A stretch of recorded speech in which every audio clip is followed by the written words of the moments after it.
Ya, Shalom Sobat STTI semua, selamat pagi. Kita kembali ke program yang kita tunggu-tunggu pastinya setiap paginya. Nah, sebelum kita merenungkan firman Tuhan untuk pagi hari ini, mari kita sama-sama berdoa. Bapa di surga, kami bersyukur untuk kasih-Mu, kami bersyukur untuk pagi yang baru, dan kami bersyukur untuk berkat Allah yang baru dalam kehidupan kami sepanjang hari ini Tuhan. Kami mau menjalani hari kami, namun biarlah pada saat ini kami dituntun oleh kebenaran firman Tuhan. Di dalam nama Tuhan Yesus Kristus kami berdoa, haleluya, amin. Ya, saudara-saudara semua, teman-teman semua, Sobat STTI dimanapun berada, saat ini kita akan sama-sama merenungkan firman Tuhan yang terambil dari Mazmur pasal 23 ayat yang pertama sampai yang ke-6. Saya percaya bagian firman Tuhan ini cukup sering kita dengarkan. Saya bacakan di bawah judul Tuhan Gembalaku yang Baik, Mazmur Daud. Tuhan adalah gembalaku, tak akan kekurangan aku. Ia membaringkan aku di padang yang berumput hijau, Ia membimbing aku ke air yang tenang. Ia menyegarkan jiwaku, Ia menuntun aku di jalan yang benar oleh karena namanya. Sekalipun aku berjalan dalam lembah kekelaman, aku tidak takut bahaya, sebab Engkau besertaku. Gadamu dan tongkatmu, itulah yang menghibur aku. Engkau menyediakan hidangan bagiku di hadapan lawanku. Engkau mengurapi kepalaku dengan minyak, pialaku penuh melimpah. Kebajikan dan kemurahan belaka akan mengikuti aku seumur hidupku, dan aku akan diam dalam rumah Tuhan sepanjang masa.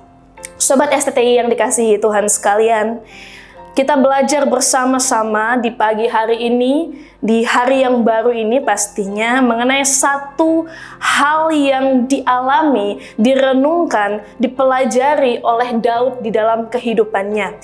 Hari-hari ini adalah hari-hari yang cukup pelik. Hari-hari ini hari-hari yang cukup berat. Saya percaya bagi kita semua, ada penyesuaian-penyesuaian baru di dalam hidup kita. Terlebih ada semacam prediksi-prediksi masa depan mungkin yang kurang mengenakan. Ada yang bilang tahun 2023 cukup gelap dan lain sebagainya. Mungkin bagi Sobat STTI, bagi teman-teman yang masih mahasiswa S1, S2, S3, mungkin masa-masa ini juga cukup sulit. Mungkin ada banyak tugas yang kita nggak tahu harus ngapain. Di pelayanan, mungkin Bapak Ibu alumni yang sudah pelayanan harus bagaimana. Tetapi kita mau sama-sama belajar dari Daud. Bagaimana dia bersikap, bagaimana dia memandang Tuhan. Nah, di dalam Mazmur pasal 23 ini, ada beberapa hal yang kita lihat dari Daud. Di ayatnya yang pertama, Bapak Ibu, kita lihat Daud itu mengatakan begini, Tuhan adalah gembalaku. Yang dalam hal ini kita lihat bahwa ungkapan ini merupakan ungkapan iman, bahwa Tuhan itu adalah gembala Daud. Gembalaku katanya. Artinya Daud ini dekat dengan Tuhan. Dia merasakan dekat dengan Tuhan. Dia membawa Tuhan ke dalam kesehariannya.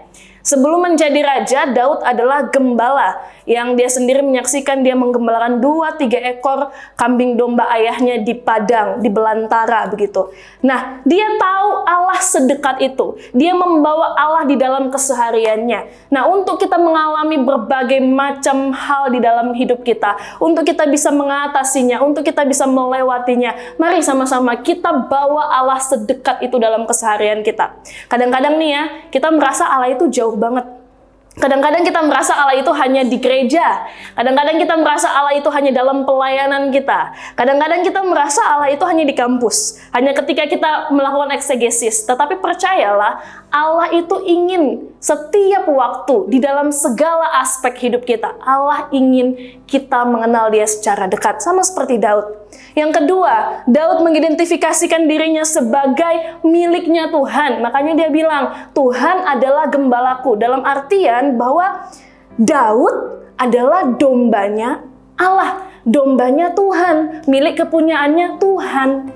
Jadi, Daud berpasrah kepada Tuhan sebagai kepunyaannya Tuhan. Bapak Ibu, di ayat yang keempat nanti dikatakan begini, Sekalipun aku berjalan dalam lembah kekelaman, aku tidak takut bahaya. Perlu diketahui, domba tidak akan berjalan sendiri di dalam lembah kekelaman itu. Tetapi pada masa itu ada waktunya, setidaknya sekali setahun, gembala akan membawa dombanya melewati lembah kekelaman. Tujuannya apa? Supaya mendapatkan makanan yang lebih baik daripada sebelumnya. Itu untuk kebaikan domba. Tetapi untuk mencapai kebaikan tersebut, dia harus melewati lembah kelam itu. Nah, indahnya dan baiknya adalah Daud bilang, sekalipun melewati lembah kekelaman, Tuhan adalah gembala yang baik, tongkatnya dan gadanya, yang artinya perlindungan daripada Allah, pemeliharaan daripada Allah menjadi bagian kita.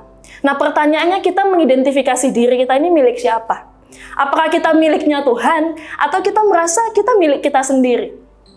Ada bedanya. Kalau kita milik Tuhan, kita akan tahu apapun yang terjadi lewat lembah kekelaman, ada binatang buas, ada hal-hal yang menakutkan, ada hal-hal yang mematikan. Kalau kita tahu kita miliknya Tuhan, kita tenang.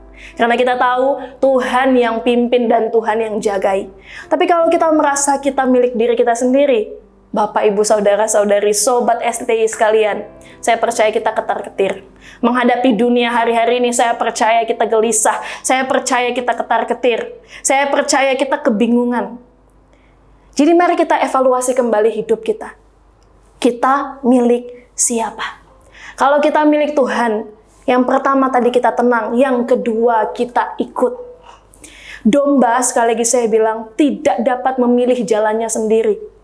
Domba mengikuti gembalanya. Domba itu kalau milih jalannya sendiri, niscaya dia mati, niscaya dia binasa, niscaya dia diterkam binatang buas. Tapi kalau domba, dia ikut gembalanya. Apalagi gembala kita adalah Tuhan Yesus, gembala agung yang baik. Saya percaya hidup kita terpelihara. Pagi hari ini, di dalam renungan hari ini yang saya beri judul Domba Milik Gembala, mari kita ingat kembali. Yang pertama, apakah kita benar-benar sedekat itu dengan Tuhan? Apakah kita menyertakan Tuhan di dalam keseharian kita?